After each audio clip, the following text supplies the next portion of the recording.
What's good, YouTube? And welcome to Presale Review for Battles of Legend Terminal of Revenge over on Gamer's Choice. I have gone through a storm, a flurry of emotions, going through this set and seeing how I feel about things and then removing those emotions to kind of calculate and feel the estimated value pull chop up, how this set is going to do, and I actually like the set on paper. There are things that emotionally charge me, like Dragon Master Magia being quarter century secret rare only.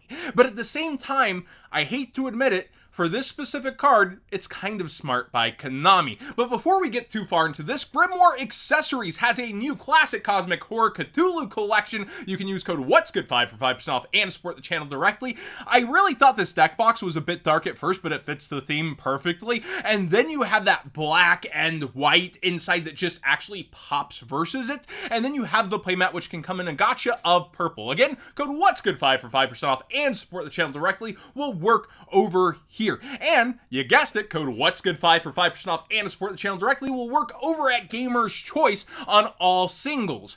The U-Bell card in here is the main draw for the meta players, and it really catapults the deck to the next level. It already had the potential to win regionals and do really well, take locals. I think this pushes that deck to the next level just in time for WCQ season. I do think we'll see some of it in Top Cut, but we'll have to wait and see. This is an amazing card, and it's no wonder it's the first quarter century secret rare to sell out at freaking $300, but it does have collector appeal, casual appeal, and competitive appeal, and those are the three things we look for in a good set. So when we see Dragon Master Magia, a cover card here, being locked into quarter century secret rare, I mean, it's a scum move by Konami to some degree, but I go through the turns. At least it's not a prize card, and you'll get more of these throughout, but it's still a pretty sick move towards the casual audience and gives something more towards collectors. At the same time, there's plenty in here for the casual audience. There's more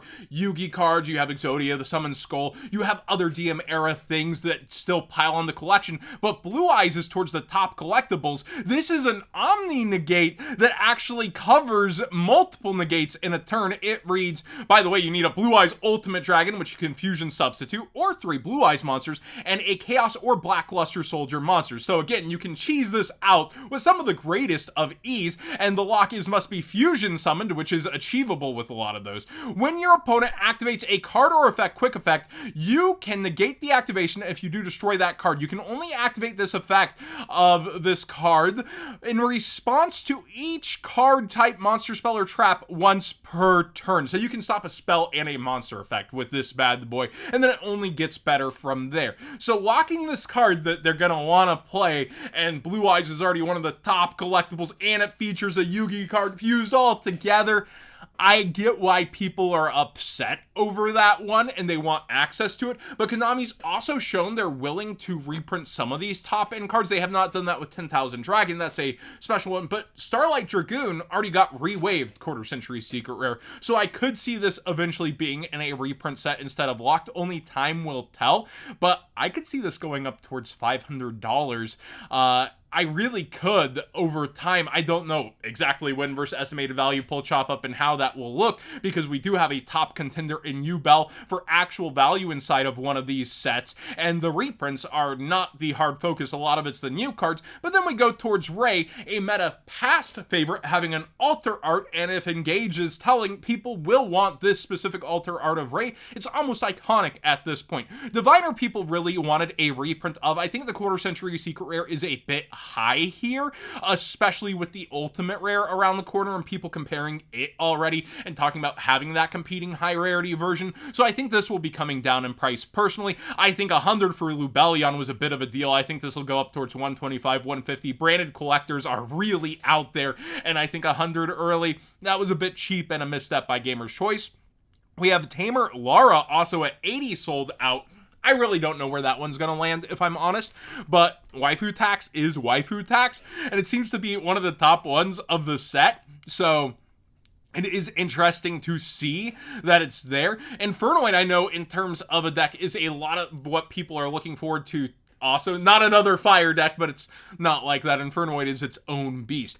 Yubel at 60 just for the access version. I could see it being more towards 50, 45, but it is, again, the main draw towards this. And how Gamer's Choice has actually price things out outside of quarter century secret rares, this card, and you have 1, 2, 3 more cards above $5, which is a very realistic outlook at the estimated value pull chop up of how these sets go. Only having 4 cards above 5, I've never seen a pre-seller be this ungreedy in terms of actually chopping up the core of the set that people are going to be grabbing and going towards the high end, which again did do a lot of the lifting for the other battles, and they end up bottoming out the quarter century secret rares around 50. If you look at the last one, we see some dip in the 20s and 30s, but a lot of them boosted back into the 50s, but a lot of them were also icons from the ages instead of new cards, and dual terminal lore, which is one of the biggest lores in the game. And then you do have a ban card like Snatch Steal in here. I think 60 might be a bit cheap, but it could end up settling there. GOAT format's not all that popular compared to where it used to be. Edison's really taken over, but at the same time, I think the secret rare is one of the better deals on the site right now too, and we'll get to that. Infernoid, again, I feel like is what a lot of people also are looking forward to. You have Substitute reprinted in secret rare, which is a foil upgrade and will naturally choke its amount out there, but it still should be a good enough amount to really quell the demand in Edison for a long time. Awesome reprint to see in here, and again, unbanned in Modern, unlike Snatch Steal. The Void Imagination altar art was cool. Oil is actually a card I just stared at and I was like, that's a name. The US Army's gonna be after that one. But seriously, this card is like a salvage for fire monsters. Target up to 2 level 4 or lower fire monsters with different names in your graveyard. Add them to your hand. I think that might be a little underestimated, like Clockwork Knight was at first. And then again, the Ritual Beast cards up here. You have the new Sky Striker Ace Azalea in here, and then you have reprints like Kurikari Divine Carnate, which people were pogging over at first. They were like, 5 seems cheap when they were replying to me. I post on Twitter, and then also it gets posted in Discord when the pre-sales first go up, because filming can take a while, and then uploading, etc., rendering. But Divine Carnate, I don't feel like is all that much of a deal, and we'll go through prices. Now, Rose Seraphy Jasmine, great to see in here. Great to see a reprint. Usually reprints, even of high demand stuff like this, tend to drag down towards $3, but immediately seeing a $30 card that had really not too much business being $30 finally get a reprint is really nice to see within here. Snatch Steal at $3. I want to actually bring up a past example. The Delinquent Duo started out at $2 to $3 out of Kaiba Collection. Now there will be more Snatch Deals easily accessible because Kaiba Collection's a bigger set. You get less, per buck and bang, because you were paying $30 for the collection to get how many secret rares was it? Was it like 6, 8, something in there, versus the entire set? So there are less Delinquent Duos, but I still could see Snatch Steal easily being up towards 8 to 10 for a secret rare copy, because again, this started 2 to 3 and just took off over time. It's actually settled back towards 20 over time as that format has again become less popular where it's legal in GOAT format. But I do think Snatch Steal a little bit underestimated here, even though there will be a lot of them. And it could stay at 2 to 3 at first like Delinquent Duo did, but Delinquent very quickly went 7, suddenly 12, suddenly 20, and it's really never dipped too far back down that 20 mark, even with an unlimited print of the set. So I do think Snatch is probably a little underestimated, and it is what I personally like here on pre-sales, probably the most out of everything, but sometimes I'm wrong. Sometimes I think with past example brains and make miscomparisons, but I just think a secret rare Snatch Steal is so nice, and I think it will do well over time. But maybe there will be a better window to end up buying it versus how ripped open this may become. Wing Rebuild level 6 is certainly very cute, and I know a lot of people are excited to collect that one, the GX fans. And again, you have that Exodia, you have the Summon Skull card, you have a lot in here towards the back end. We did see a reprint of Promias, which is awesome. And all the Infernoid stuff in Secret Rare is still pretty darn affordable. And I just want to start actually going through examples I have pulled up here of what the set is doing to the market. Nightmare Throne, exploding in price. This shows how much people are putting faith into the Yubel deck now that it gets its fusion, especially in time for the WCQ, along with that feeling of anything but fire. I want to play anything but fire. So yeah, this card is, for an ultra rare out of the newest set, like $60 is pretty wild, and people are spending it and looking everywhere for it. Jasmine was sitting at 30, like I said, already falling down on the market. Great to see that reprint. Diviner, like, it wasn't the most expensive in the world to begin with, even without a reprint, even though people wanted a reprint and it was feeling missed. It's still a $10 to $12 card, so it's like not the craziest value to see it dip down where it's at, in my opinion. Substitute was $22 to $25 for a rare, so again, the Secret being pre-sold at $5 isn't a huge shocker. I could even see the Secret falling towards $3, but then getting bought up maybe by the Edison crowd, and depending on short prints, because Konami likes to short cards like that sometimes, because they're like, yeah, we don't need the most of this in the set, it's only for these players. I could see it being an $8 to $12 card, maybe, depending on where that lands. Void Imagination getting an altar art again, amazing. Loved to see it.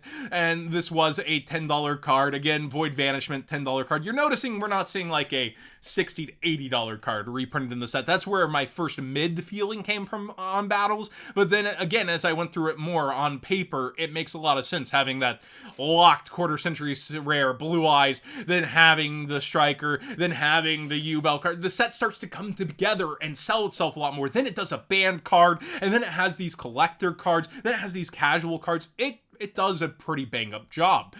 Prometheus, again, people thought might not get reprinted. It was hanging around $12, so Infernoid, way budget versus where it was at, right? Divine Incarnate was already like a $12 card. That's why the reprint doesn't feel like great value to me at $5 necessarily. People aren't necessarily on this either right now. It is an option that can float back into formats. It could be a format-dependent hand trap in a sense, but reaction, kind of like Droll and Lockbird is, so I could see this becoming a deal, but currently it is not. I already made the comparison of Delinquent Duo versus Snatch Steal. That's why I like Snatch Steal a lot, specifically of the history in the game. Still speculation at best, though, on that. And then Barox got a reprint down towards the end of the Ultras, and this has been ridiculously priced for no reason. That should bottom out the price, hopefully permanently. I think it's like 50 cents on pre-sale, so that's awesome. When it comes to this set, though, again, there's a lot that it's doing that I like. And it gives back into multiple huge lore lines. Having all this sprite stuff is cool too. Having the dual terminal stuff. Oh, I miss Skelgon being in here too. Multiple fusions. This is what sets like these should do with their filler.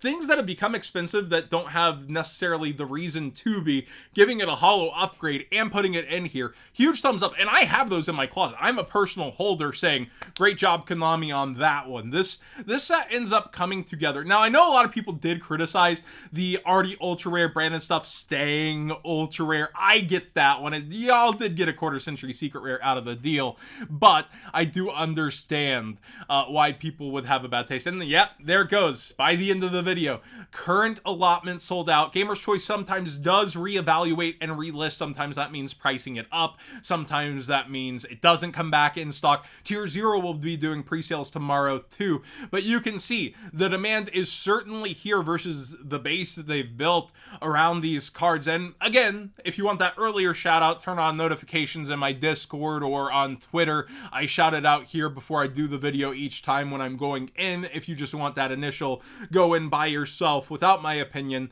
But I understand certainly why people are feeling two types of way about this set, because I initially did. But when I remove that emotion, unfortunately, this is kind of a really great move by Konami for a sealed product. That's what it is. I hate that they go that route for a card like this, but that's the perfect kind of card to do it for. I don't like ethically that they would be doing that. And a multi-tier kind of rarity model is proven to work. But trying to recreate 10,000 Dragon for a bit with this and hopefully giving us a reprint down the road would be super nice. But a cover card locked like this. It's just wild to me. But on paper, it actually ends up being a good move by them for the set itself, because there's already so much other casual appeal that this gives specific collector appeal for Modern, past what a lot of people could expect a set to currently give. What do you think, though? I want to hear your opinion. Is that just super scummy, my blue eyes decker? Or are you like, you know what? They've been doing so much to Modern collectors lately, trying to re-earn a little trust makes sense. And even as having a quarter century secret rare, if they reprint it later, it should still determine to hold some value, in my opinion. The U-Bell in here selling the set makes a lot of sense to me too, though, and I really actually enjoy this set, way past maybe what I should, but I like this set a lot. Thanks for watching, everybody.